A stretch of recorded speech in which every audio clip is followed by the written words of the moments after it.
Barangay Love Stories. Pero may tao din kasi na sadyang hindi alam kung paano tulungan ang sarili niya. At nakokontento na lamang sa simpleng bagay na naaabot niya. Ikaw kapuso, hanggang kailan mo mamahalin ang taong pakiramdam mo ay hinihila ka pababa?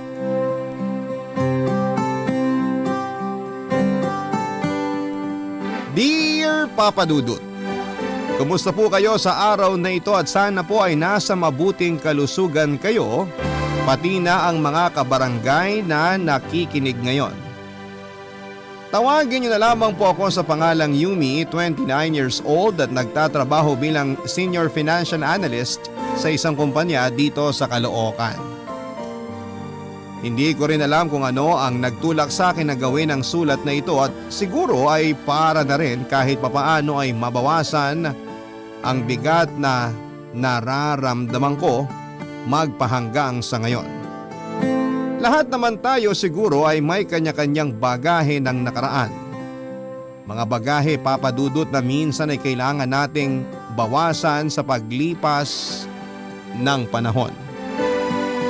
Papa Dudut, nasa first year college ako nang makilala ko si Charles.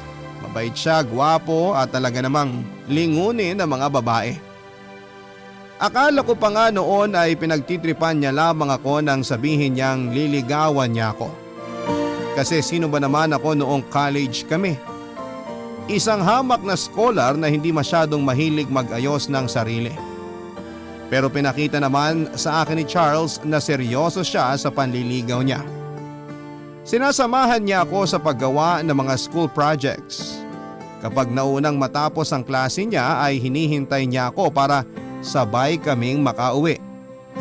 Nagpakilala din siya sa mga magulang ko bilang manliligaw ko at kung ano-ano pang bagay para lamang ipakita niya na seryoso siya sa akin. Hanggang sa tuluyan na nga ring mahulog ang loob ko sa kanya. At bago kami dumating sa second semester ng second year ay naging boyfriend ko na nga si Charles, Papa Dudut.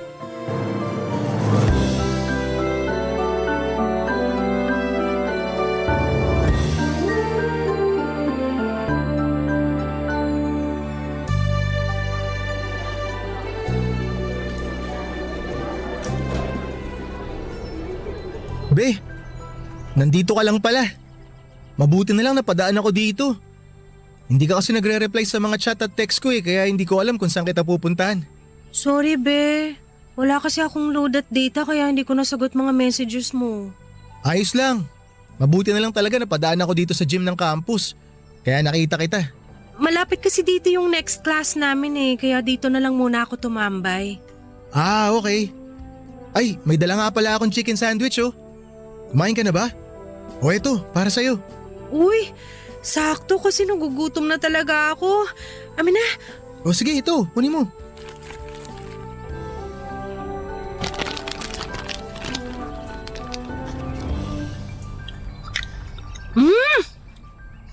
Ang sarap nito, be. Nagustuhan mo? Oo, sobra. Lalo na, gutom ako ngayon. Mabuti naman kasi si mama gumawa ng chicken spread na yan eh. Sasabihin ko sa kanya na nasarapan ka sa gawa niya. Ay, eto pala oh. May bottled iced coffee ako dito. Buksan ko na ha. Baka mabulunan ka pa sa kinakain mo eh. O eto. Sige, be. Painom na rin ako. Dahan-dahan lang. Mamaya matapunan ng kape ang uniform mo eh.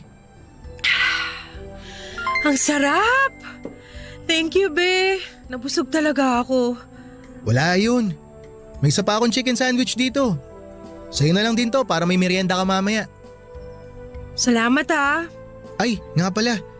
Nakausap ko si Alisa kanina kasi hinahanap kita sa kanya. Nabanggit niya sa akin na hindi ka raw pumasok sa first subject niyo kaninang umaga. Oo kasi ang totoo. Naghanap pa ako ng mauutangan ng pamasahe kanina. Kaya hindi ka agad ako nakaalis ng bahay. Wala na kasing may abot sa akin si nanay kasi bago umalis si tatay, wala raw siyang iniwan na kahit na magkano. Kaya nga gutom na gutom din ako kasi hindi pa ako nag-aalmusal at tanghalian. Nagalaw ko na rin kasi yung ipon ko. Yun yung ginamit ko na pamasahe nung nakaraang araw hanggang kahapon. Bakit naman hindi mo sa akin sinabi agad? Wala nga kasi akong load na pang text sa'yo, di ba? Pero magkasama tayo kahapon ah. Dapat nabanggit mo sa akin na ubos na yung ipon mo para napairam kita. Ang totoo, nahihiya na rin kasi ako sa'yo, be. Bakit ka naman mahihiya? Boyfriend mo ako. Ayun na nga eh. Girlfriend mo lang ako at hindi ibig sabihin nun, responsibilidad mo na ako. Ang dami mo na kayang napahiram na pera sa akin. Tapos palagi mo pa akong pinagdadala ng pagkain. Nahihiya na talaga ako sa'yo, be. Hindi naman ibig sabihin na mag-boyfriend-girlfriend pa lang tayo, hindi na natin responsibilidad ang isa't isa. Di ba nangako tayo na magtutulungan tayo sa lahat ng bagay? At ginagawa ko ang part ko bilang boyfriend mo. Nagigilty na rin kasi ako, be. Pakiramdam ko, ako na lang ang nakikinabang sa relasyon na to. Ako lang kasi ang palaging tumatanggap sa ating dalawa. Kasi ngayon, ikaw yung mas may kailangan. Alam ko naman na kung sakaling magbaliktad ang sitwasyon natin, ganito rin ang gagawin mo, di ba? Tutulungan mo rin ako gaya ng pagtulong ko sa'yo? Oo naman, syempre. O kita mo na? Kasi ganoon naman talaga ang isang relasyon. Kung sino ang mas nakakaangat, siya ang mas nagbibigay dapat. Kaya Yumi, hayaan mo na ako. Masaya ako na gawin ang responsibilidad ko bilang boyfriend mo.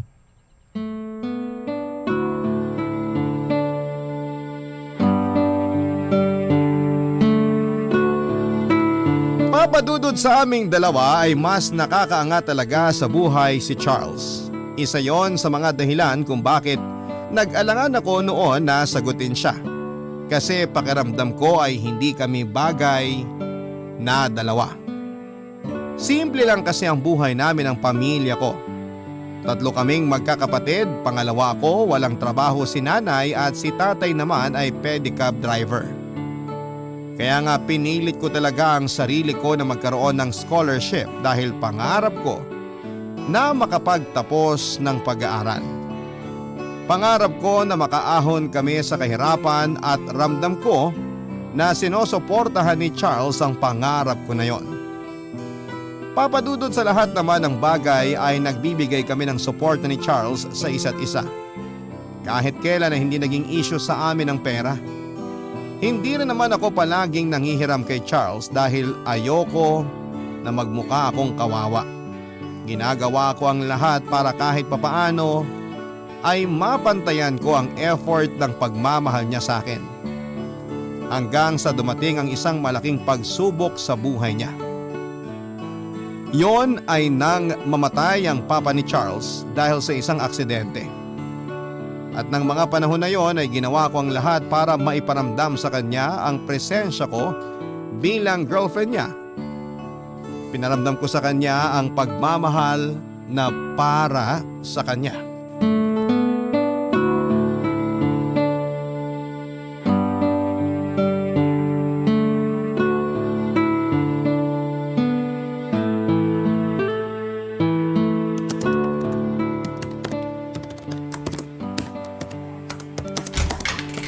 Be? Ikaw pala, be. Okay lang ba pumasok? Oo naman. Nandiyan ka na sa may pinto ng kwarto ko eh. Halika na. Pasok ka. Ito, may dala akong tray na may pagkain. Kanin, tsaka paborito mong ulam na kaldereta. Salamat. Pakilagay mo na lang muna dyan. Wala pa kasi akong ganang kumain eh. Pero Charles, ang sabi ng mama mo hindi ka pa raw kumakain mula kagabi. Yumi, hindi ko kayang pilitin ang sarili ko na kumain eh. Wala kasi talaga akong gana. Sige, ilalagay ko na lang muna dito sa may lamesa tong tray. Kainin mo na lang to mamaya pag may gana ka na. Paupo ko dito sa tabi mo ha. Sige lang, upo ka.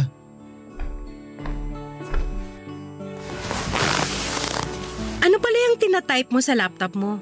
Gumagawa ako ng resume. Beti na mo nga kung ayos na to. Yan oh. Mukhang okay naman, be. Talaga? Ay, sige, ipapaprint ko na to mamaya. Para saan yung ginawa mong resume? Ipapasa ko, mag-a-apply ako ng trabaho. May nakita kasi akong job opening sa factory na malapit dito. Meron din doon sa fast food na nadadaanan ko kapag pumapasok ako sa school. Mag-aabot na rin ako ng resume sa kanila kasi baka matanggap ako, sayang naman. Kung magtatrabaho ka, paano yung pag-aaral mo? Hindi ka ba mahihirapan kung magiging working student ka? Hindi ako mag-working student, be. Anong ibig mong sabihin? Ang totoo, plano ko na munang huminto sa pag-aaral. Pero bakit? Nakwento ko naman sa'yo, nagipit kami ngayon, di ba? Napakaraming utang ang iniwan ni Papa. At lahat yun kailangan naming asikasuhin at bayaran. Oo nga, pero di ba ang sabi mo, gumagawa na ng paraan ng mama mo? Oo, gumagawa siya ng paraan pero hindi ko naman pwedeng iasa na lang lahat sa kanya. Ako ang panganay sa aming 4 na magkakapatid. Kaya akong kauna-unahan na dapat na tumulong sa kanya. Ito lang din ang nakikita kong paraan para mabawasan ang mga gastusin namin sa bahay. At mas makakatulong ako sa kanya kung hihinto ako sa pag-aaral. At kaya gusto ko makapagtrabaho para makapag-abot ako ng mga pambayad sa kung ano man dito sa bahay. Charles, baka naman pwede pa magbagong isip mo. Pwede ka naman maging working student. Alam ko na kaya mo yun. O kaya mag-apply ka ng scholarship kagaya ng ginagawa ko ngayon para makapag-aral ako. Yumi, kung magpapatuloy pa ako sa pag-aaral, dadagdag lang ako sa gastos. Yung pera na magagastos para sa allowance o sa tuition fee ko, ipandadagdag na lang namin sa pambayad sa mga utang na iniwan ni Papa. O kaya sa mga gastusin dito sa bahay. Alam mo naman na masyado pang bata yung mga kapatid ko para sila ang magtrabaho. Pero paano yung pangarap natin na sabay tayong magtatapos ng pag-aaral natin? Mauna ka na lang siguro na graduate. Kapag naman nakaluwag-luwag na kami, babalik din ako sa pag-aaral. Tatapusin ko rin. Pero sa ngayon, kailangan ko na munang tulungan si mami tsaka yung mga kapatid ko. Pero Charles, pwede rin naman… Yumi, buo na ang desisyon ko. At aasahan ko na makukuha ko ang suporta mo sa gagawin ko na to, be. Kailangan kita. Ikaw at ang pagmamahal mo. Kailangan kita para maging matatag ako sa mga gagawin ko na to. Papadudot, isa sa mga pangarap namin ni Charles na matupad ay yung sabay kaming makapagtapos ng kolehiyo at makapagmarcha sa stage. Kaya naman kinumbinsi ko siya na huwag ituloy ang plano niya na paghinto sa pag-aaral. Alam ko kasi kung gaano niya rin kagusto na matapos ang kursong kinuha niya. Kaya nga lang ay sadyang buo na ang desisyon niya ng mga oras na yon. Nang mailibing kasi ang papa niya ay nalaman niya na hindi updated ang pagbabayad nito sa insurance na para sa sarili kaya wala silang nakuha na benefits. Tapos may mga utang din na naiwan ng papa niya sa iba't ibang tao. At dumating sa point na kinailangan nilang ibenta ang kotse nila at motor niya para mabayaran ng ilan sa mga yon. Si Charles din po ang panganay na anak sa 4 na magkakapatid. Kaya siya ang nagsakripisyo para sa kanilang pamilya. Kahit nalulungkot ako ay sinabi ko na lamang na susuportahan ko kung ano man ang maging desisyon niya noon, Papa Dudut. Barangay Love Stories. Barangay Love Stories. Papadudot nang huminto sa pag-aaral si Charles ay kaagad naman siyang nakahanap ng trabahong mapapasukan. Naging room attendant siya sa isang kilalang motel at naging magkaiba na rin ang schedule namin kaya hindi na kami madalas na nagkikita. Panggabi kasi ang trabaho niya kaya tulog siya sa oras na gising ako. Swerte na rin yung makapag-date kami ng isang beses sa isang linggo dahil pareho kaming nagtitipid talaga noon. Pero hindi naman naging hadlang ang kaunting oras ng pagkikita at pagsasama namin para mas tumatag ang relasyon naming dalawa. Siguro kasi pareho kami na nasa point na ng pagseseryoso sa buhay ng panahon na yon. Kaya pati relasyon namin ay sineseryoso na rin namin, Papa Dudut. Hanggang sa makapagtapos na nga ako ng pag-aaral at magkaroon ng maayos na trabaho. Doon nagsimula na kahit papaano ay gumaan na ang buhay namin ng pamilya ko. Na medyo kabaligtaran naman ng pangyayari noon kina Charles, Papa Dudut.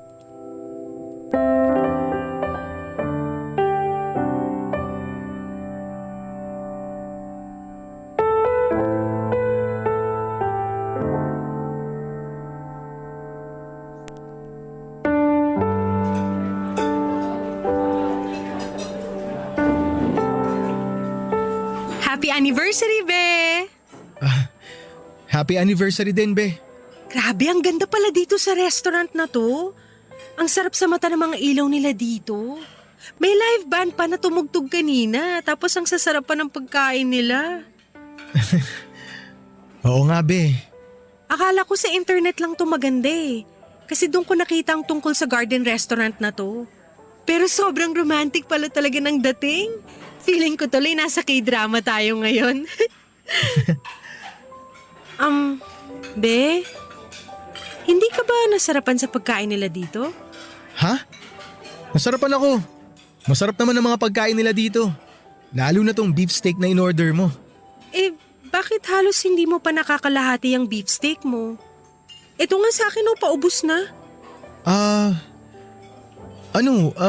Hindi Hindi mo gusto yung timpla ng sauce o yung pagkakaluto nila? Pwede naman nating i-request na iluto ulit nila yan kung yun ang gusto mo.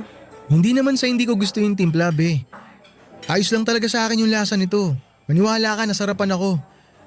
Pero kasi, ang totoo, medyo wala lang akong gana. Akala ko ba nagustuhan mo rin ang lugar na to? Dapat sinabi mo na kaagad nung umpisa pa lang para hindi na lang tayo tumuloy dito. Huwag ka nang malungkot, be. Pahawak ako sa kamay mo, ha. Sige, aminin ko na, be. Aaminin ng alin? Nahihiya lang talaga kasi ako sa'yo. Nahihiya ako na ikaw halos lahat ang gumastos para sa dinner date natin na to. Eh ano naman? Idea ko naman ang pagpunta natin dito.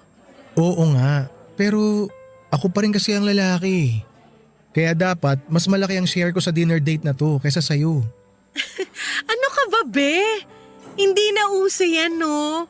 Pantay na ang mga babae at lalaki ngayon sa lahat ng bagay. Kaya dapat hindi mo na iniisip ang tungkol dyan.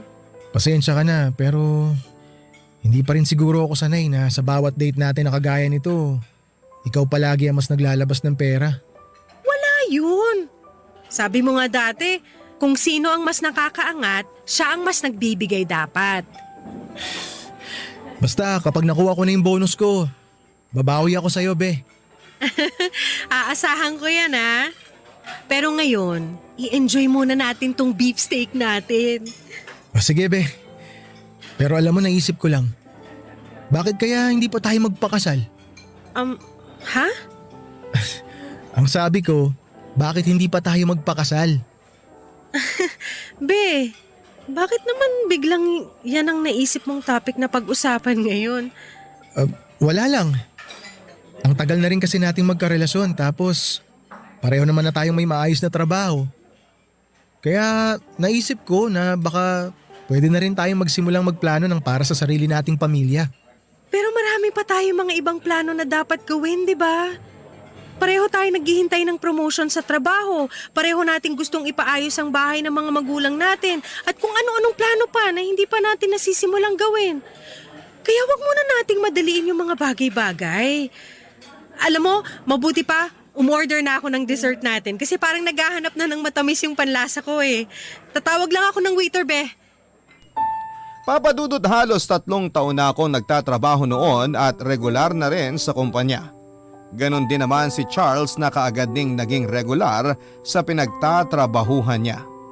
Napagtapos ko na rin ang pag-aaral ang bunso kong kapatid kaya wala na akong masyadong mabigat na responsibilidad sa buhay. Hindi kagaya ni Charles na noon ay tumatayong breadwinner sa pamilya nila. Kaya kahit pareho na kaming nasa tamang edad ay may maayos na trabaho ay alam ko na hindi pa kami handang lumagay sa tahimik na buhay. Ayoko naman talagang sakta ng feelings ni Charles noon nang tanggihan ko ang alok niya ng pagpapakasal. Pero ayoko na pareho kaming mahirapan kapag tinanggap ko yon at isa pa, alam ko na sa aming dalawa ako ang pwedeng mas mahirapan dahil madadagdagan ng responsibilidad ko ng dahil sa pamilya niya. Hindi naman sa nagdadamot ako pero dapat kasi alam din ni Charles kung ano ang dapat niyang mas maging priority sa buhay niya, Papa Dudut.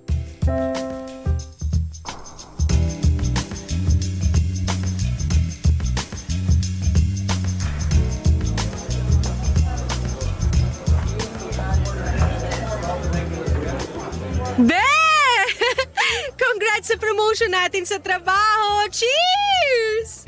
Cheers! Grabe! Halos sabay pa talaga tayong na-promote. Oo nga, be.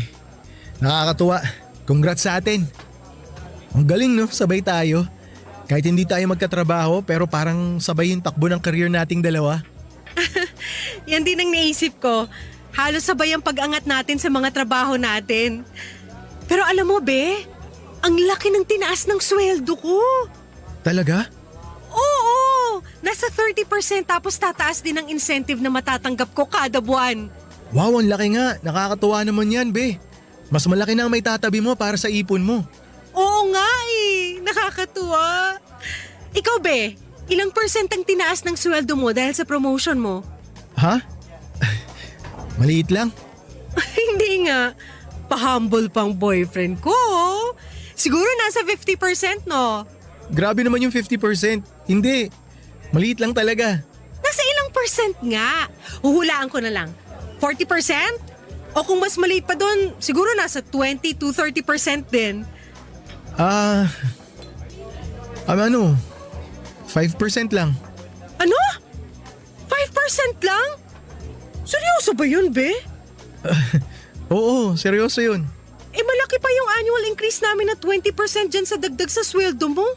Wala ganun talaga sa trabaho namin. Bumibigat yung trabaho mo pero maliit lang yung dagdag sa sweldo. Grabe naman! Masyado na kayong kinakawawa dyan. Mabait naman kasi yung boss namin kaya ayos na rin. Ang sabihin mo, mas mabait kayo kasi hinahayaan nyo na kawawain nila kayo ng ganyan. Be, matanong ko lang, ni minsan ba hindi talaga pumasok sa isip mo na magtrabaho sa abroad? Magtrabaho abroad? Naku, hindi talaga Ayoko din kasi. Sayang naman yun. Nakwento mo kasi dati yung tungkol sa... Yung pinsan mo na niyayaya ka magtrabaho sa ibang bansa, di ba? Tapos ang sabi mo pa, kaya kanyang tulungan na makaalis ka agad dito sa Pilipinas. Subukan mo kayang tanggapin yung offer niya. Be, bakit naman lalayo pa ako? Ayos naman ang trabaho ko dito. Regular na ako, tapos eto nga, kakapromote ko lang. Bonus pa na mababait yung mga boss ko. At ang pinakamaganda, malapit lang yung pinagtatrabahuhan ko sa bahay namin. Malapit din sa inyo. Kaya kita mo, hindi ako nahihirapan na puntahan ka. Nagigets ko naman ang point mo, pero sayang pa rin yung opportunity na makapagtrabaho ka sa abroad. Ang laki kaya ng kikitain mo na pera dun kaysa nandito ka lang sa Pilipinas. Mas pangihinayangan ko yung mga oras na mapapalayo ako kina mama. Lalo na sa'yo. Ilang araw nga lang na hindi kita makita tsaka mayakap. Sobrang namimiss na kita Ano pa kaya yung ilang buwan o kaya taon na mapapalayo ako sa'yo? Pero if ever naman, para rin sa future nating dalawa yung gagawin mo na yun. Kumbaga, konting sakripisyo lang para sa future nating dalawa, di ba? Kaya ko naman kasing kumita ng pera nang hindi ako lumalayo sa mga taong mahal ko Hindi nga lang ganun kalaki pero sapat na rin kahit papaano para makabuhay ng pamilya. Basta para sa akin, mas importante pa rin ang oras na makakasama ko ang mga taong mahal ko. Kesa sa marami nga akong pera na pwede kong kitain, nasa malayong lugar naman ako. Sa totoo lang, Papa Dudut, ay nagsisimula na ring lumiit ang tingin ko kay Charles ng mga panahon na yon. Para bang bigla na lamang naglaho yung Charles na una kong kilala. Yung boyfriend ko na mataas sa mga pangarap at maraming gustong marating sa buhay. Ni hindi na nga niya naaalala yung mga planong binuo namin noong sabay pa kaming nag-aaral sa kolehiyo. Na magkakaroon kami ng separate savings para sa mga luho namin at gusto naming gawin sa aming buhay. Na magta-travel kami sa iba't ibang sulok po ng Pilipinas at pagkatapos ay pati na rin sa ibang mga bansa. Nakakapag out of town naman kaming dalawa pero sobrang dalang lang, Papa Dudut. At madalas pa ako ang sumasagot sa mga gastos na hindi ko naman ginagawang issue dahil mas malaki nga ang sinasahod ko sa kanya. Pero sa tuwing yayayain ko siya na magbakasyon ulit kami, madalas na siyang tumatanggi at sinasabi niya na dagdag gastos lamang daw yon. Kumain na lang daw kami sa mumurahin pero masarap na kainan. Kesa gumastos ng malaki sa mga biyahe, na gusto ko. Siyempre, wala naman akong magagawa kung hindi ang pumayag na lamang sa gusto niya kaysa magtalo pa kaming dalawa. Nang mga panahon na yon, Papa Dudut. Barangay Love Stories. Barangay Love Stories. Papadudot na kwento sa akin ni Charles noon na may pinsan siyang nagtatrabaho sa Brunei at pwede siyang tulungan na makapagtrabaho din doon. Nung una ay hindi ko gusto ang ideya na yon kasi ayokong magkalayo kaming dalawa. Pero kalaunan ay ako na rin ang kumukumbinse sa kanya na tanggapin ang alok na yon ng kanyang pinsan. Kaya nga lang, wala raw talaga sa isipan niya ang magtrabaho sa malayo dahil ayaw niya akong maiwanan at ayaw niya ring malayo sa pamilya niya. Dinagdag niya na ayos naman daw kahit papaano ang kinikita niya sa trabaho tapos ay regular pa siya. Doon ko na nga nasimulang maramdaman na parang may mali na sa relasyon naming dalawa, Papa Dudut, na parang hindi na ako masaya habang tumatagal. Unti-unti ko na ring hindi nakikita si Charles bilang lalaki na gusto kong makasama sa habang buhay. Lalo na at nararamdaman ko na para bang nakokontento na siya sa simpleng buhay na meron siya. Okay lang sa kanya kahit halos napag-iwanan na siya ng mga tao sa paligid niya. At wala na siyang balak na mag-effort pa para makahabol, Papa Dudut.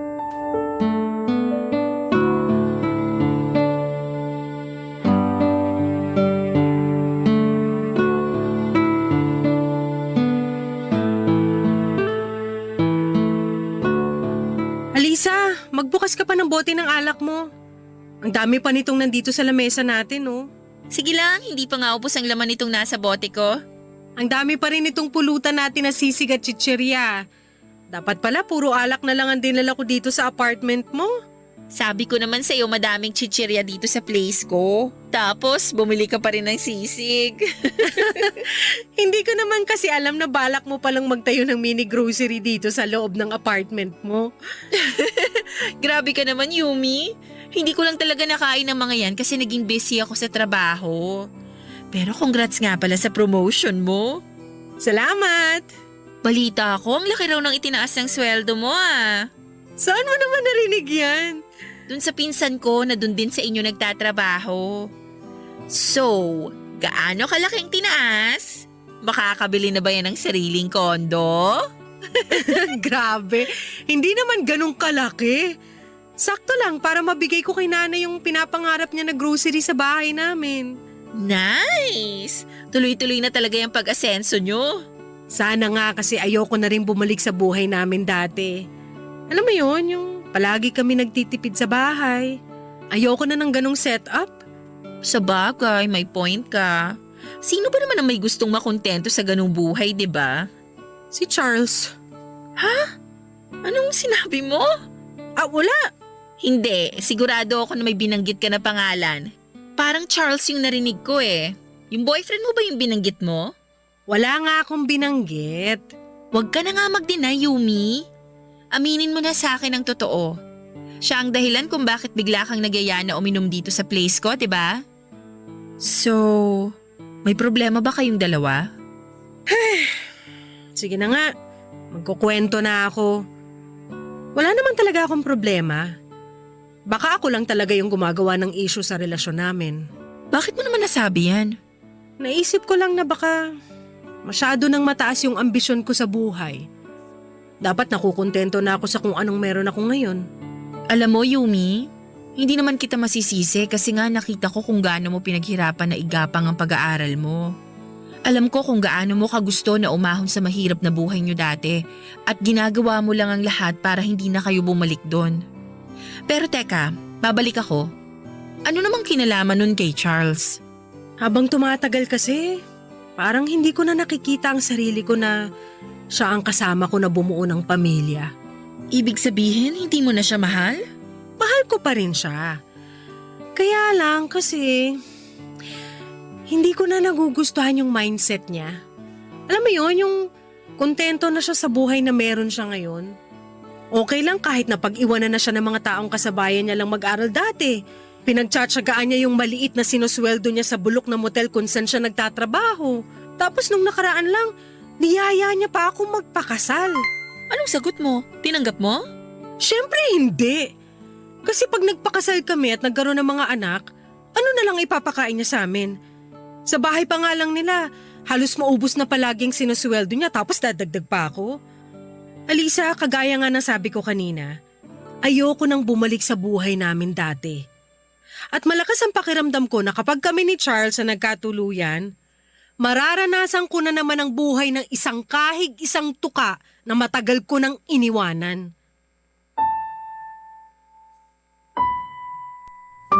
Papa Dudut, nararamdaman ko naman na mahal ko pa rin si Charles. Hindi naman ako tatagal sa ganong relasyon kung hindi na. Siguro'y medyo nabawasan lang dahil nga sa mga nangyayari sa amin lalo na sa kanya. Yung hinahayaan niya ang sarili niya na hindi na mag-grow. Hindi pa naman ako yung tipo ng tao na madaling makontento sa buhay.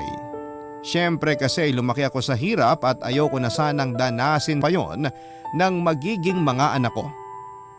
Ayokong maging isang kahig at isang tuka lamang kami sa pang-araw-araw.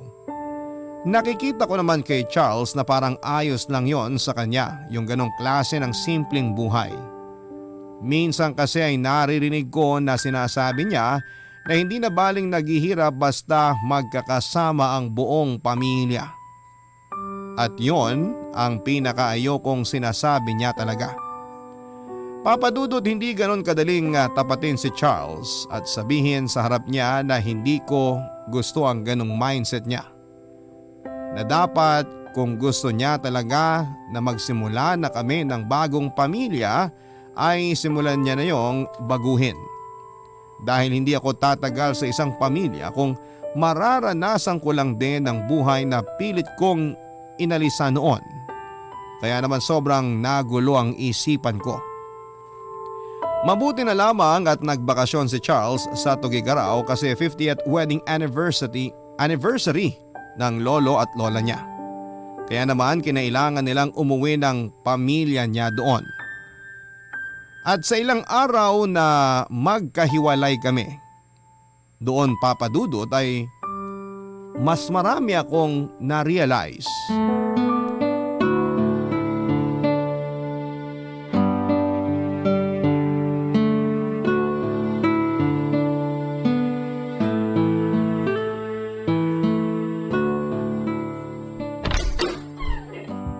Hi, Be! Be! Ikaw pala! Kailan ka pa nakabalik ng Caloocan? Kagabi lang. Akala ko sa Makalawa pa ang uwi mo.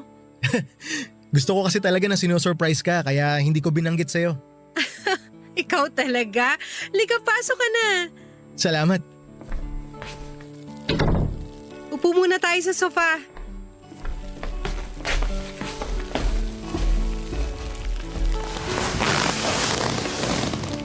Gusto mo ba ng maiinom? Wag na, mamaya na lang.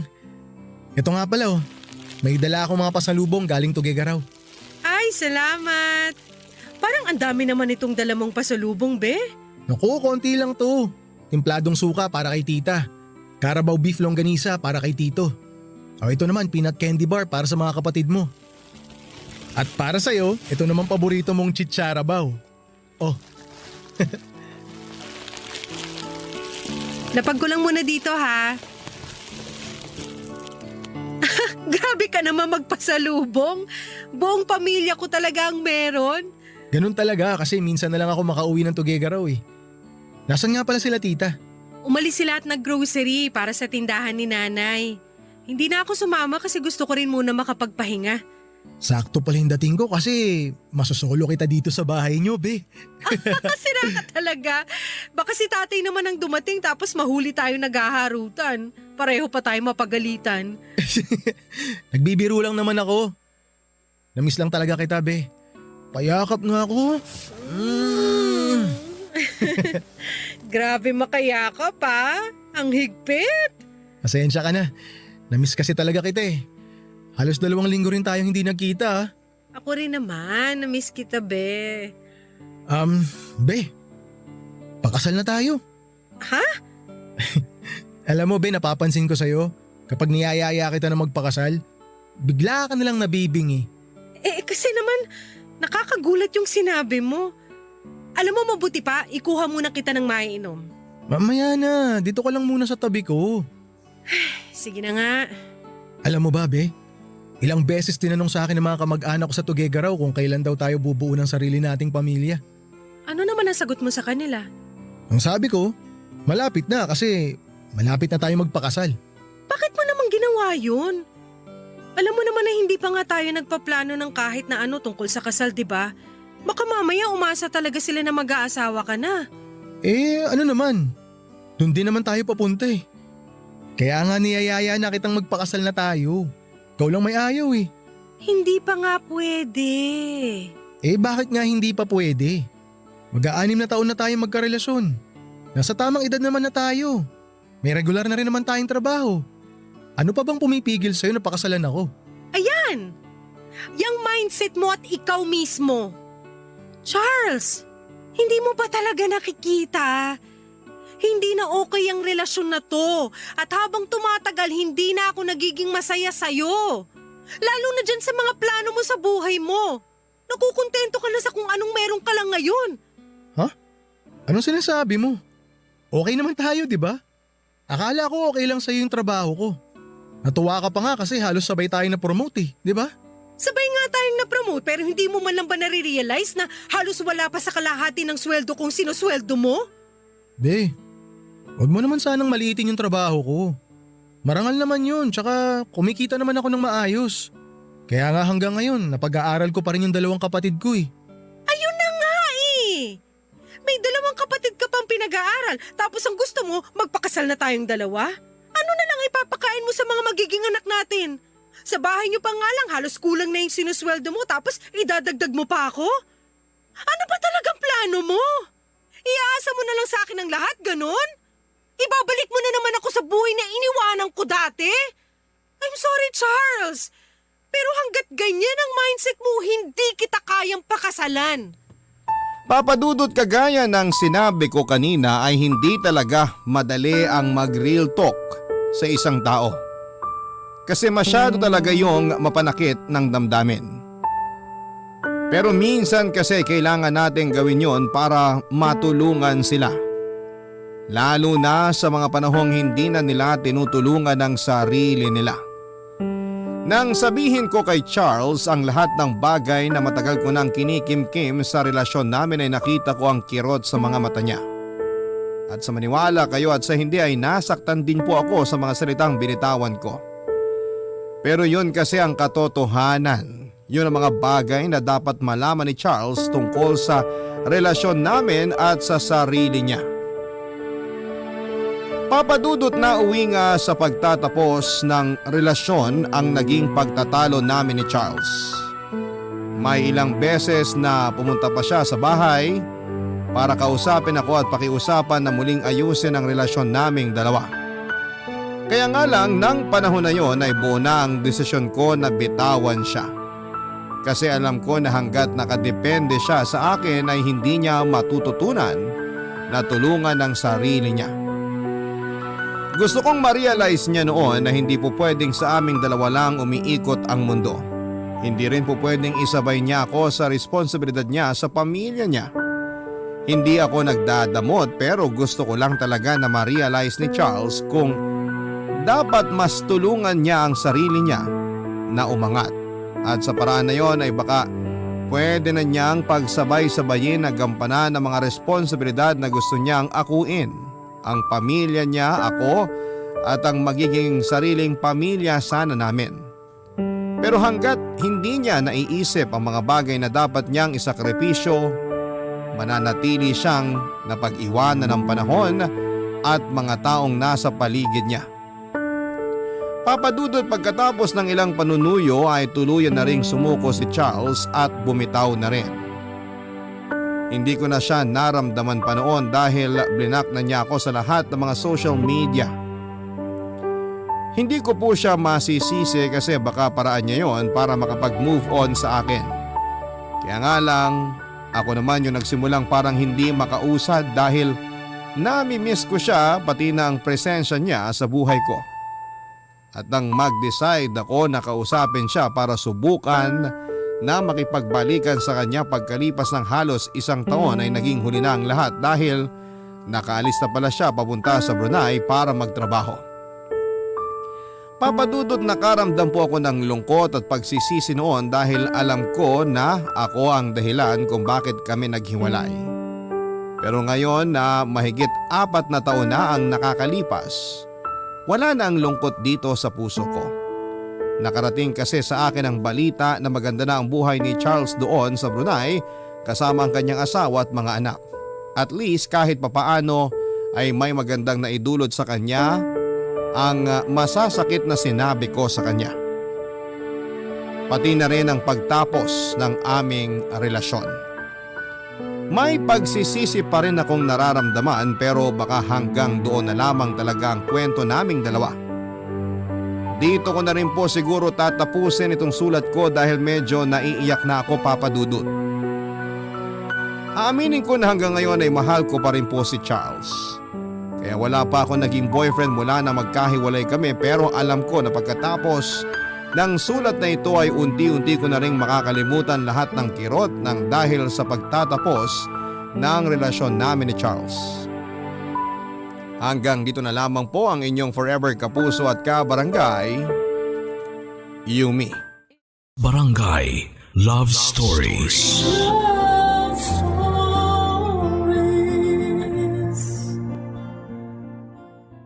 Barangay LS 97.1 Number 1 Forever.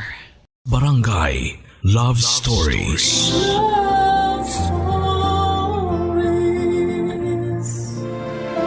Hindi lahat ng nakaraan ay pwede pa nating balikan. Dahil may mga relasyon na sa oras na matapos ay hindi na pwedeng bigyan pa ng pangalawang pagkakataon. Ikaw kapuso, handa ka bang tanggapin ulit sa buhay mo ang pagbalik ng tao na minsang winasak ang mundo mo? Dear Papa Dudut, kapag pinakitaan tayo ng magandang mga bagay ng ibang tao, inaakala natin na may espesyal na silang dahilan kung bakit nila ginagawa yon. Pero ang totoo ay nagmamalasakit lamang talaga sila kaya sila gumagawa at nagpapakita ng kabutihan. At ang inaakala nating espesyal nilang nararamdaman para sa atin ay awa lang pala dahil sa mabigat na sitwasyon na kinakaharap natin. Hello sa inyo, Papa Dudut, at sa mga milyong tagapakinig ng inyong programa na Barangay Love Stories. Ako nga pala si Celine, 29 years old at nagtatrabaho bilang office staff sa isang private company sa Taguig. Sumulat ako kasi gusto ko ring magbigay ng aral sa mga kabarangay natin tungkol sa buhay, pag-ibig. Kahit na medyo mabigat para sa akin ang kwentong ibabahagi ko ngayon. At sana ay mailahad ko ng maayos ang gusto kong ikwento sa araw na ito. Second year high school nang maging boyfriend ko po si Jay, Papa Dudut. Palihim pa ang relasyon namin noon dahil istrikto ang mga magulang ko. Pero nalaman din lang tungkol sa amin noong nasa third year college na ako. Sinubukan pa nga ng parents ko na paghiwalayin kami ni Jay at kinausap ng parent ko ang parents niya para kumbinsihin si Jay na tapusin na ang relasyon naming dalawa. Siyempre hindi kami basta-basta sumuko, Papa Dudut. Pinaglaban namin ang relasyon namin kahit kontra ang mga magulang namin. Sa huli wala rin silang nagawa kung hindi ang ibigay ang gusto namin na ipagpatuloy ang aming relasyon. Nangako na lamang kami ni Jay na hindi namin sisirain ang tiwala nila pati na ang pag-aaral namin. Natupad naman namin ang pangako naming yon, Papa Dudut. Nakapagtapos kami ng pag-aaral at nakahanap ng maayos na trabaho. Kahit busy sa kanya-kanya naming trabaho ay palagi pa rin kaming may oras ni Jay para sa isa't isa. Doon na naging maluwag ang parents namin sa aming relasyon. At doon din nagsimulang maging mas matatag ang relasyon namin ng first love at boyfriend kong si Jay, Papa Dudut.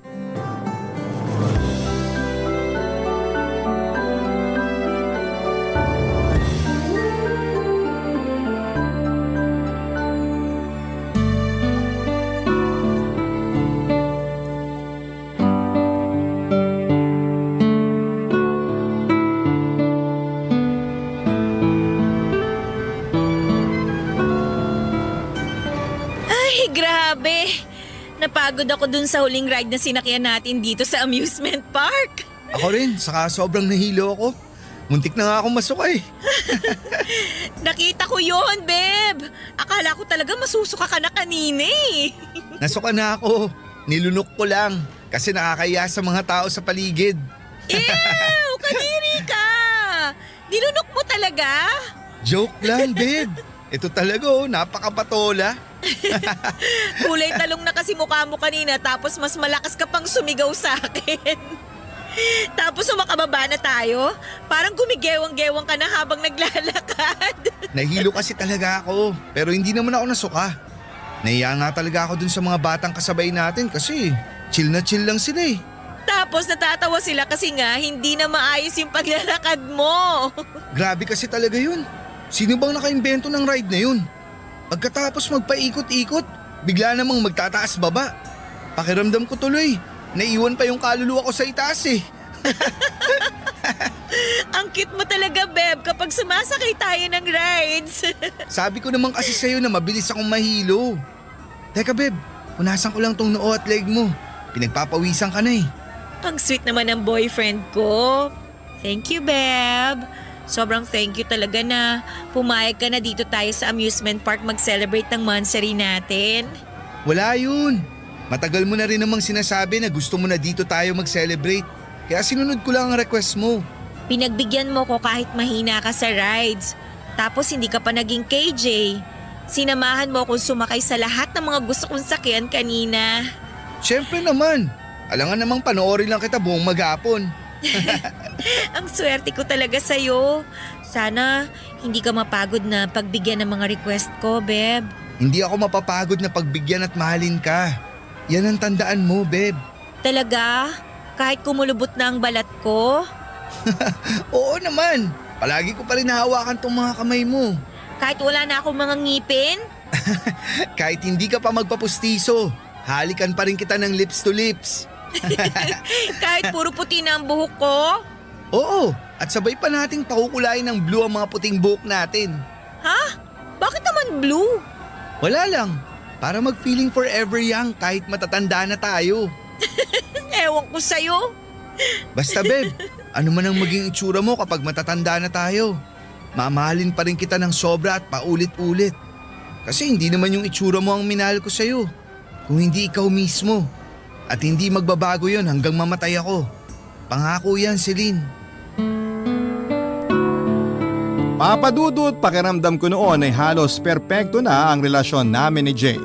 Kasi mula nang makatapos kami ng pag-aaral namin at magkaroon ng kanya-kanyang trabaho, nagsisimula na kaming bumuo ng mas seryosong plano para sa aming relasyon. Kung anong taong kami magpapakasal, kailan kami kukuha ng bahay, nahuhulugan namin, kailan namin dapat pag-usapan ang pagbuo ng pamilya at kung ano-ano pa na mga seryosong bagay tungkol sa future namin. Pareho ring suportado ng mga magulang namin ang aming relasyon. Kumbaga wala nang kahit na anong pagsubok ang dumarating sa amin noon. Masaya talaga ako sa bawat araw na nakakasama ko si Jay, Papa Dudut. Wala na nga akong mahihiling pa sa buhay ko. Pakiramdam ko nga, hindi ko na kayang mabuhay nang hindi siya kasama. Alam ko na hindi magandang paikutin sa kanya ang mundo ko pero parang gano'n na rin ang ginagawa ko. Si Jay na halos ang naging buhay ko, Papa Dudut.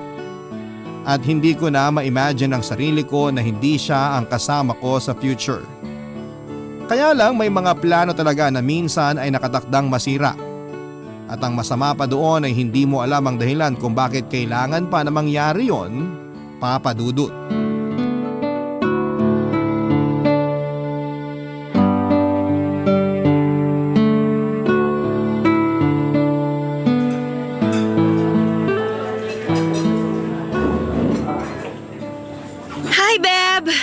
Sorry, late ako.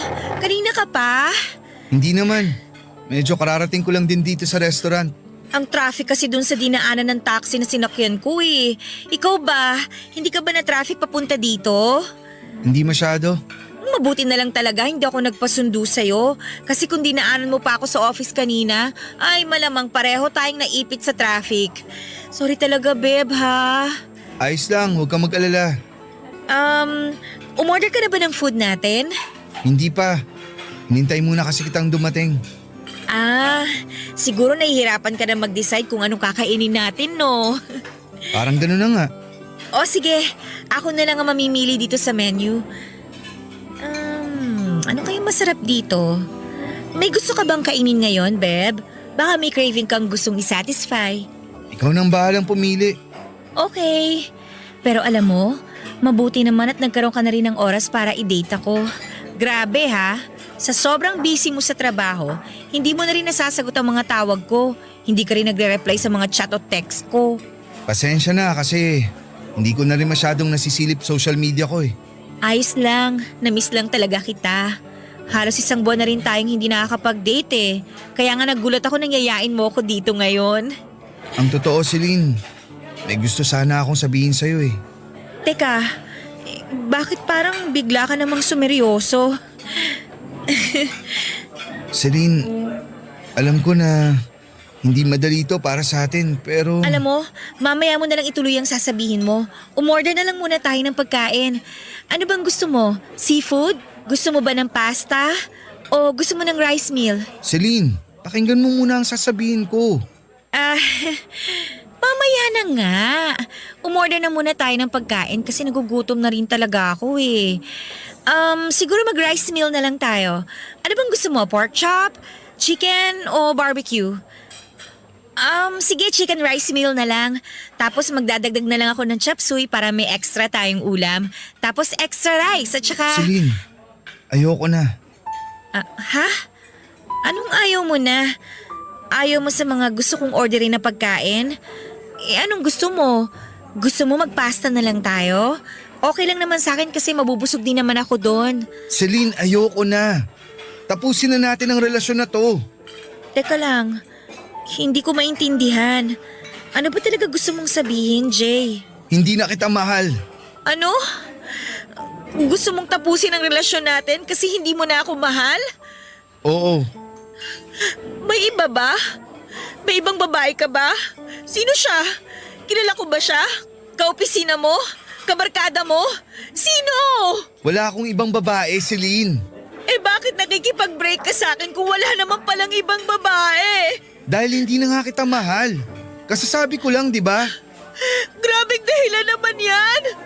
Ano yun? Nagising ka na lang isang umaga na wala na ako dyan sa puso mo? Parang gano'n na nga. Pero maniwala ka sa akin. Nag-effort naman ako na ibalik feelings ko sa'yo eh. Kaya lang wala na talaga eh. Hindi ko na maramdaman yung dating tayo. Hindi ko na maramdaman yung pagmamahal ko para sa'yo. Grabe ka talaga, Jay! Daig mo pang instant noodles sa sobrang bilis ah! Ang bilis mo namang naramdaman na hindi mo na ako mahal! Jay! 9 years! 9 years lang naman ang gusto mong itapon! Dahil nga bigla ka nalang nagising na hindi mo na ako mahal! Hindi ka ba talaga manghihinayang sa 9 years na yon? Mas manghihinayang ako kung ipagpapatuloy pa natin ang relasyon na to kahit hindi na kita mahal. Celine, ayoko lang naman maging unfair sa'yo. Kaya pinapalaya na kita. At sana ganun din ang gawin mo sa akin. Kasi kahit anong gawin ko, wala na talaga eh. Hindi na talaga kita mahal.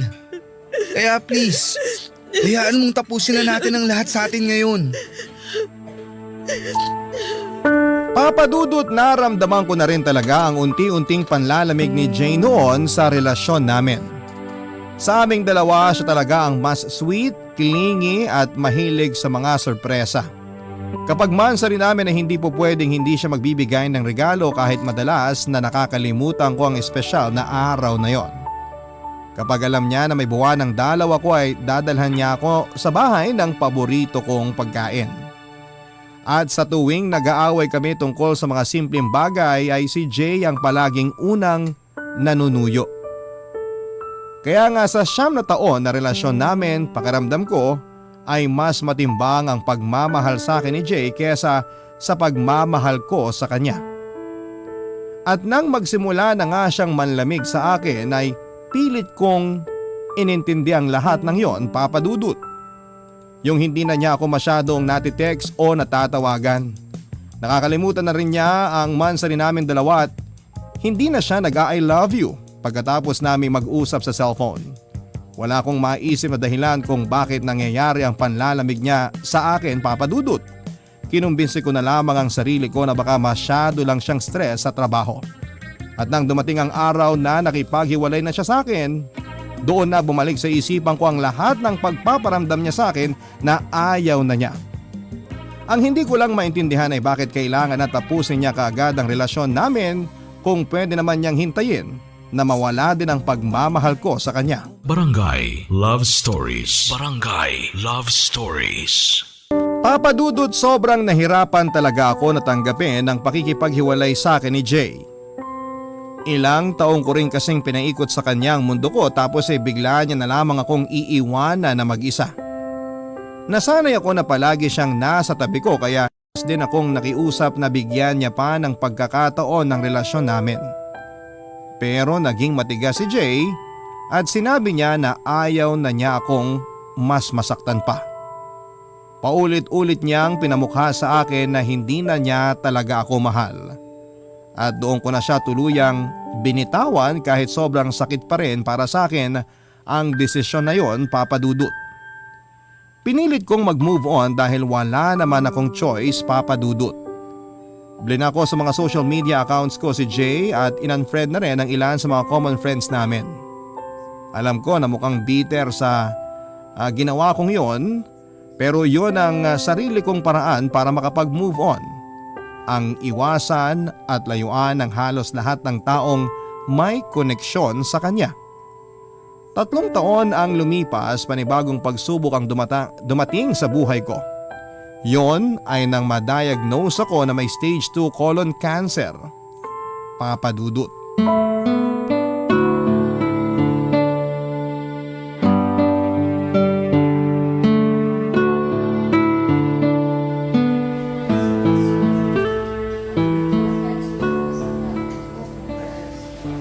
Celine, anong gusto mong balatan ko sa mga prutas na to? May mansanas dito, peras, orange, tsaka rambutan. Yung orange na lang po, ma. Gusto ko po kasi ng maasim ngayon. Sige, ito na lang ang babalatan ko. Anong oras po pala umalis si Papa kanina? Mga bago magtanghali. Ganun po ba? Ang lalim po pala ng tulog ko kanina kaya hindi ko na namalayang umalis si Papa. Babalik din naman siya agad. Siya raw ang magbabantay sa iyo mamayang gabi kasi alam niya na ayaw mong wala kang kasama dito sa kwarto mo sa ospital.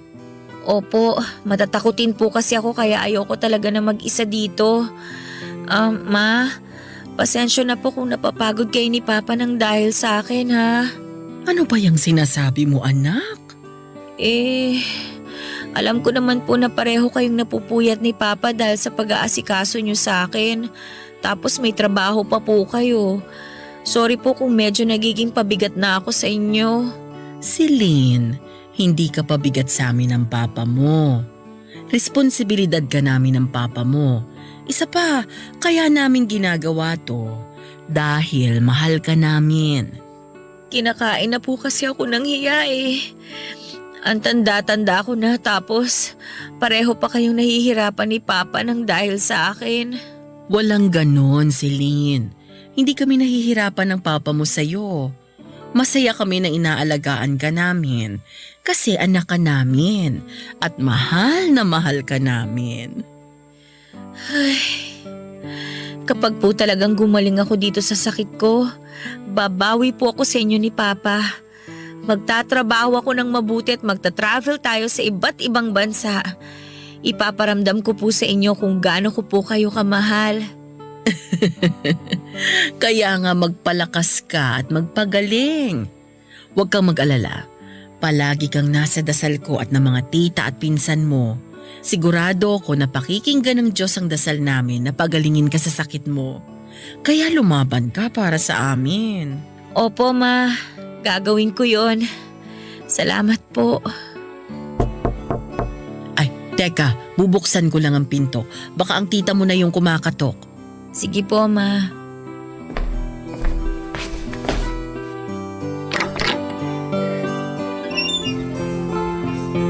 Celine? May bisita ka pala. Sino po? Si Jay. Maiwan ko na muna kayo ha. Kukuha lang ako ng kape sa kantin. Jay, ikaw na munang bahala sa anak ko. Opo, salamat po tita.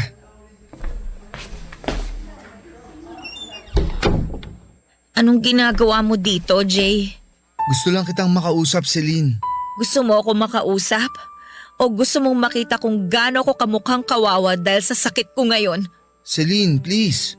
Hindi ako pumunta rito para makipagtalo sa'yo. So pumunta ka nga rito para kaawaan lang ako, ganun ba? Siyempre hindi. Hayaan mo naman muna sana ako makapagpaliwanag. Wala ka nang dapat ipaliwanag, Jay. Nasabi mo na lahat nung nakipaghiwalay ka sa akin. At tinanggap ko na yon kahit sobrang sakit. Tinanggap ko kahit sobrang hirap. Hindi kita kailangan dito. Kaya umalis ka na. Celine, wag mo naman ako ipagtabo yan. Please, Jay! Umalis ka na! Ayoko nang makita ka o ni marinig ang boses mo! Umalis ka na! Umalis ka na! Papadudot magkahalong emosyon ng naramdaman ko sa biglang pagsulpot ni Jay ng araw na yon. Pananabik, pagmamahal, inis at galit. Pero ang pinaka nang ibabaw sa lahat ay ang galit. Aaminin ko na oo, may espesyal pa rin talaga siyang puwang sa puso ko.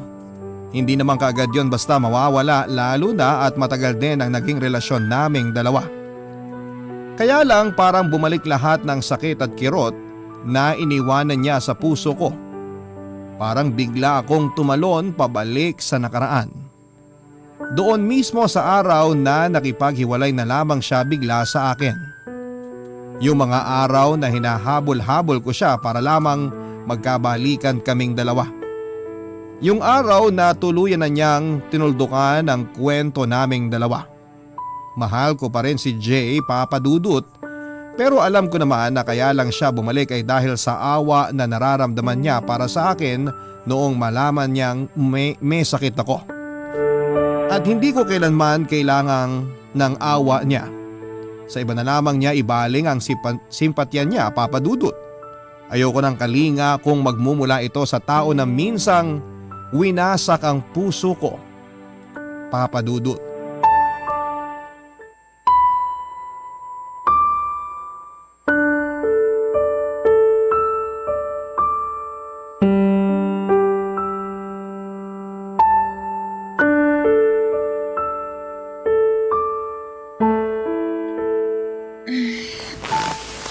Papa? Celine, ako to. Si Jay. Jay?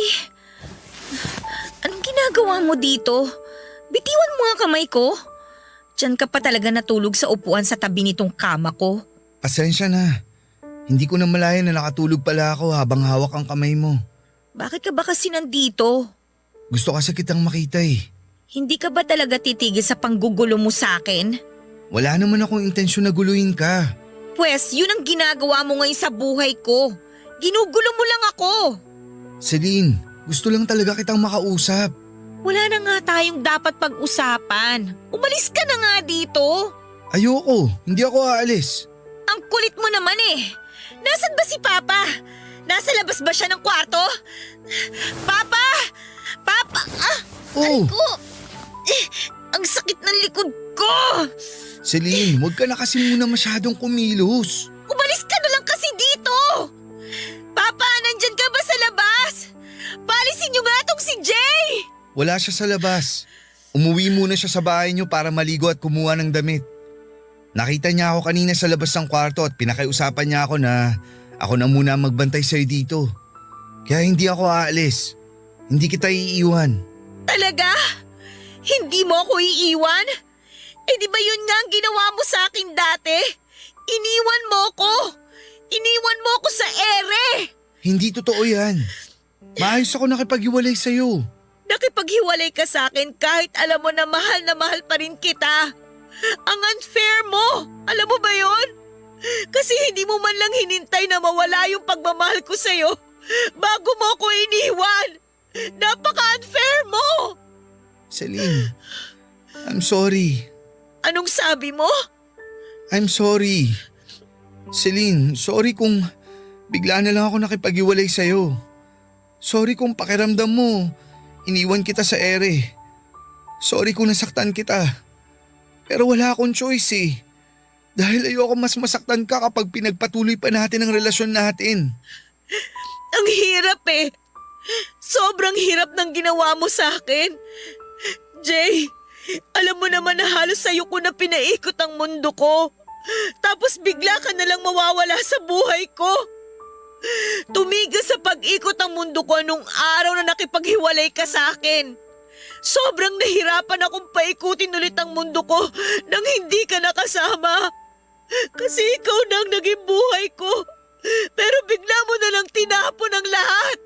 Bigla ka na lang nang iwan. Pinagsisihan ko na ang lahat ng ginawa ko sa'yo.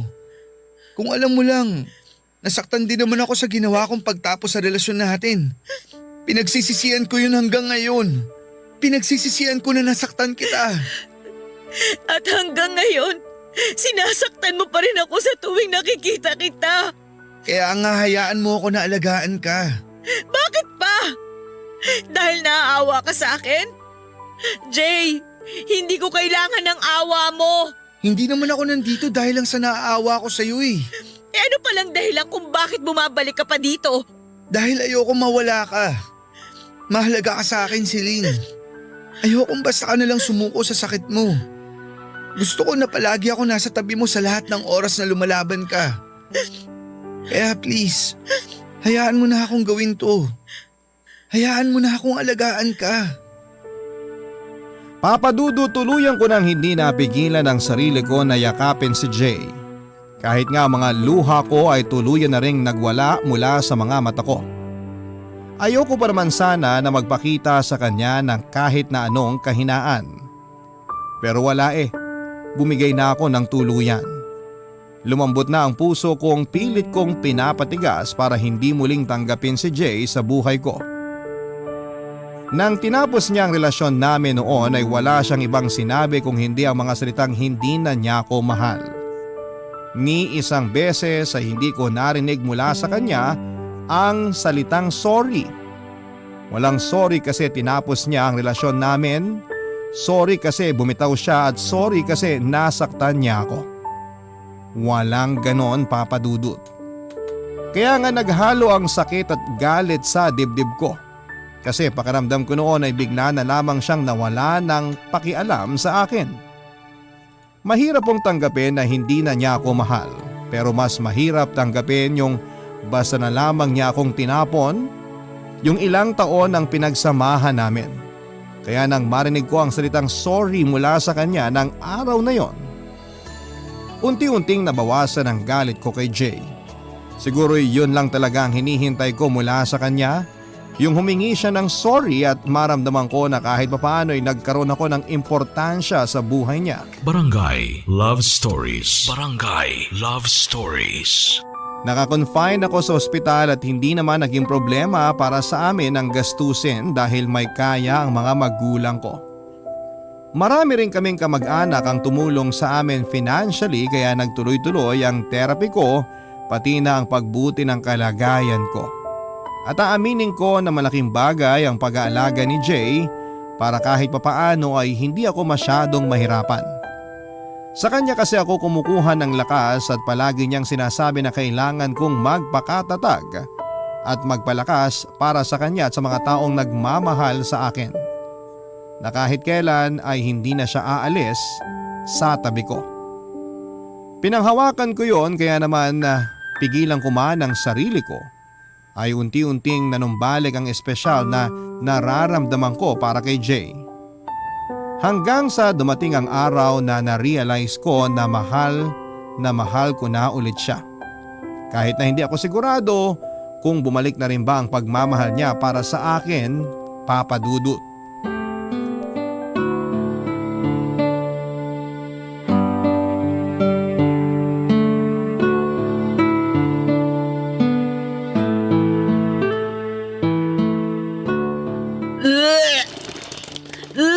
Sige, ilabas mo lang yan. Sige lang, Celine. Sumuka ka lang para gumaan ang pakiramdam ng tiyan mo. Okay na ba ang pakiramdam mo? Hindi ka na ba nasusuka? Parang okay na. Feeling ko na ilabas ko naman na yung mga kailangan kong ilabas. O sige, magmumug ka muna. Dito mo na iluwa sa lalagyan.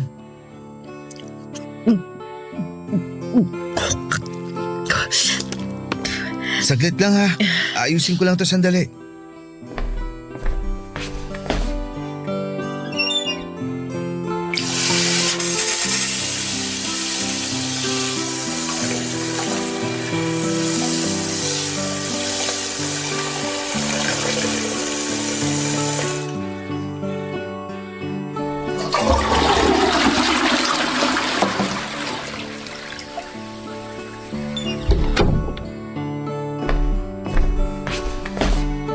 Celine, iaayos na kita ng higa ah. Hindi, wag na, Jay. Ha? Bakit?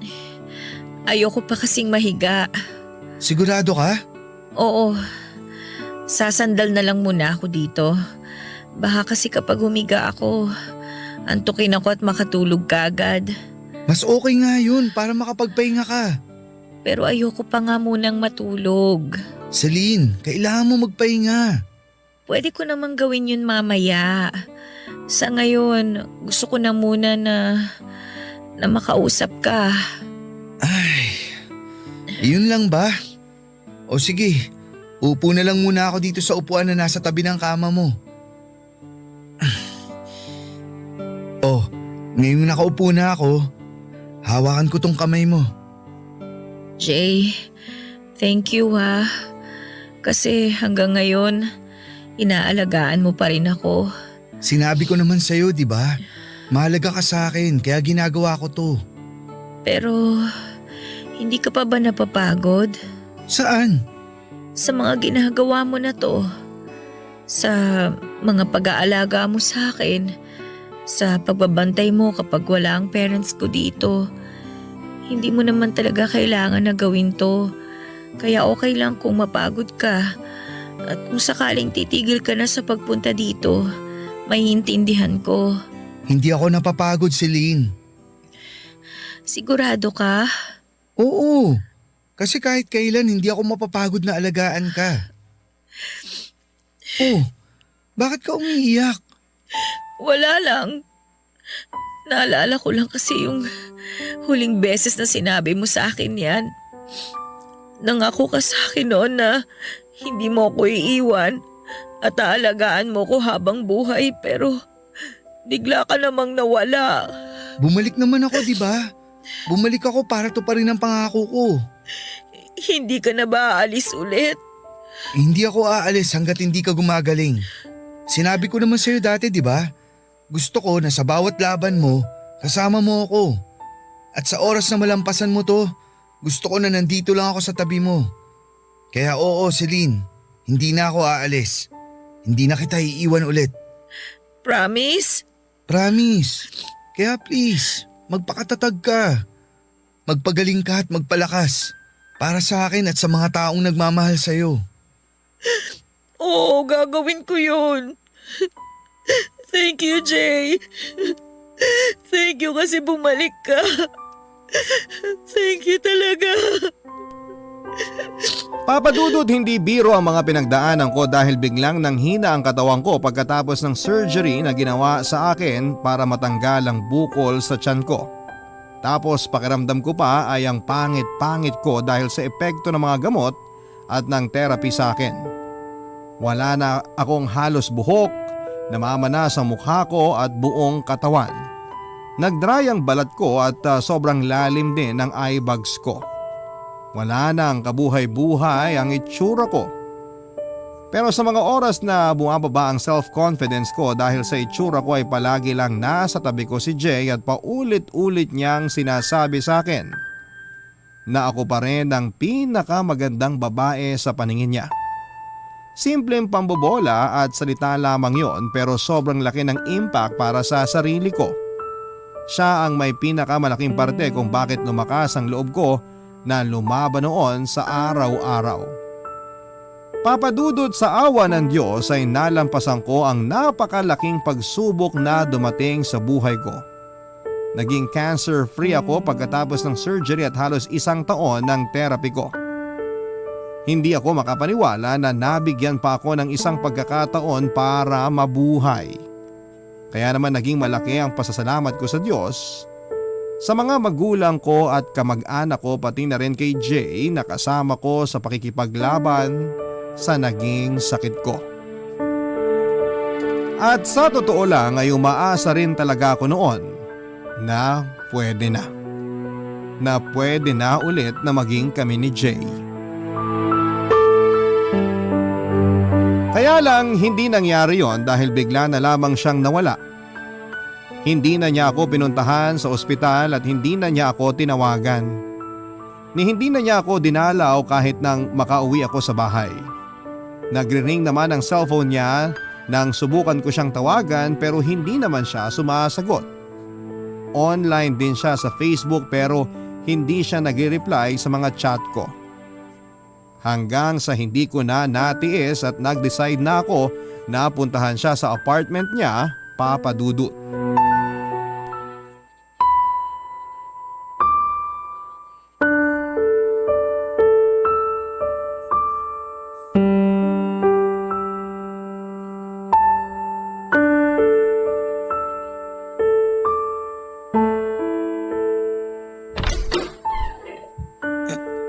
Celine?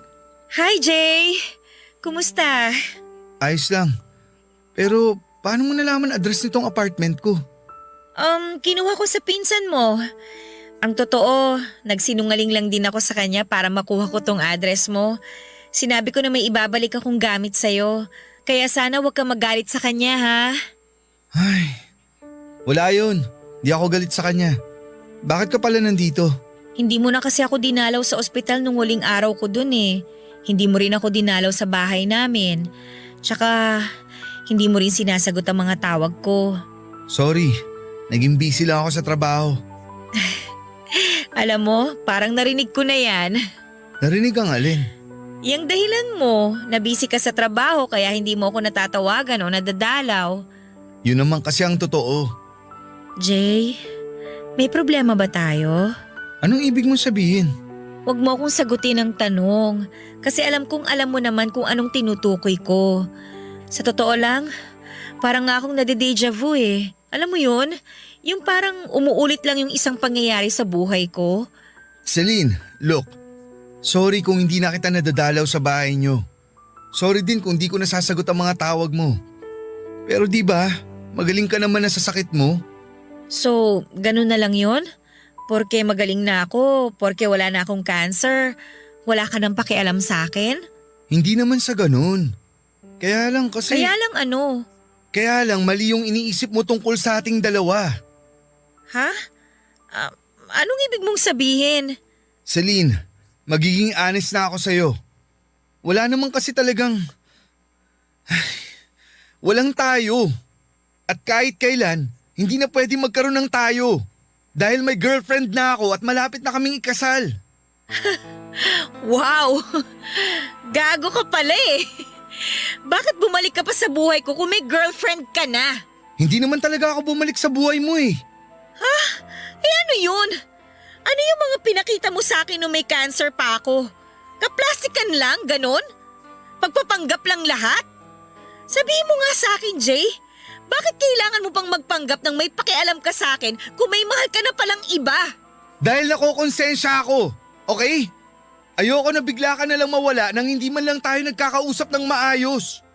Kaya ginawa ko ang lahat para makalapit sa'yo. Para maalagaan ka kahit bilang isang kaibigan mo lang. Kaibigan? Grabe! Jay! Sabihin mo nga ang totoo. Nakukonsensya ka ba talaga nun? O naaawa ka lang sa akin? Naawa ka nung malaman mo na yung ex-girlfriend mong patay na patay sa'yo malapit na mamatay dahil sa cancer niya. Ano? Bakit hindi ka makasagot? Tama ako, di ba? Na sa halos 1 taon na inalagaan mo ko, awa lang talaga yung nararamdaman mo sa akin. Celine, I'm sorry. Sorry? Sorry na naman. Wala na ba talaga akong ibang maririnig sa'yo kung hindi ang lecheng sorry mo na yan? Hindi ko naman talaga gusto na saktan ka. Eh di sana, hindi ka na lang bumalik sa buhay ko. Sana hindi mo na lang ako inalagaan. Sana hinayaan mo na lang akong mamatay. Kasi alam mo, nang dahil sa ginawa mo na to sa akin, parang pinatay mo na rin ako. Parang pinatay mo na ako sa sobrang pagkadurog nitong puso ko ngayon. Isang request na lang, Jay. Please. Huwag ka na sana ulit babalik sa buhay ko. Kasi baka tuluyan na akong mabaliw kapag sinaktan mo pa ulit ako.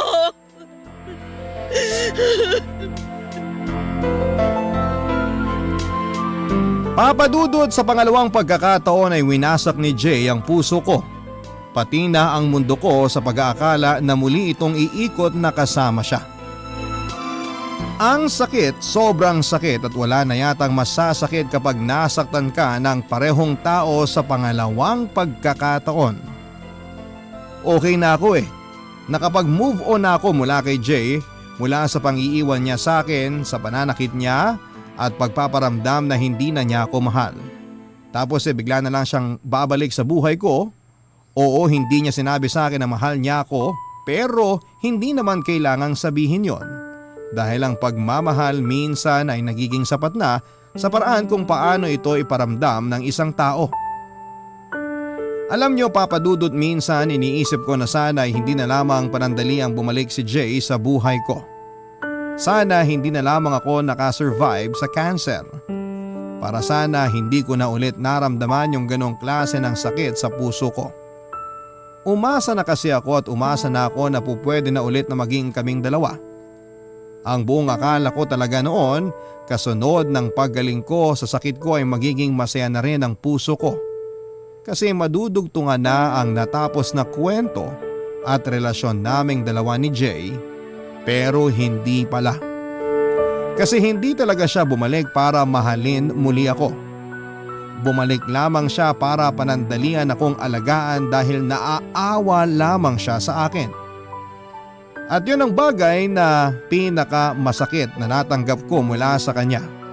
Yung maalagaan niya ng dahil lamang sa awa na nararamdaman niya. Papadudot, pagkatapos ng araw na yon ay pinigilan ko na ang sarili ko na gumawa ng paraan para magkabalikan kami ni Jay. Sapat na yung pinamukha niya sa akin na awa lamang ang mga nararamdaman niya para sa akin. Na hindi na niya ako mahal. Na may ibang babae nang nilalaman ang puso niya. Mahirap, sobrang hirap, pero pinilit kong tanggapin ang lahat. Wala naman kasi akong ibang pagpipilian kung hindi ang tanggapin ang katotohanan. Na ang lalaking inakala kong bumalik sa buhay ko para mahalin ako ay hindi na talaga ako magagawang mahalin kahit kailan. Lalo na nang malamang kong kinasal na siya sa 2 taon niyang girlfriend. Doon ako tuluyang bumitaw mula sa lahat ng rason para mahalin siya. At ngayon, kahit na single pa rin ako, masasabi ko na kontento at masaya ako sa buhay ko, Papa Dudut. Salamat, Papa Dudut, kung sakali man na swertehin itong sulat ko na mabasa po ninyo, at gusto ko rin kasing mapag-iwanan ng mensahe ang mga taong nakikinig ngayon na kagaya ko na minsang binaliwala, iniwanan at sinaktan ng taong mahal nila. Mahirap talaga na magpatuloy sa buhay na hindi na sila kasama. Pero tandaan natin na hindi titigil ang totoong mundo natin sa pagkawala nila sa buhay natin. Ano pa man ang mangyari, kailangan nating magpakatatag para sa ating sarili at sa mga taong tunay na nagmamahal sa atin. Ang inyong forever kapuso at kabarangay, Celine. Barangay Love Stories. Love Stories.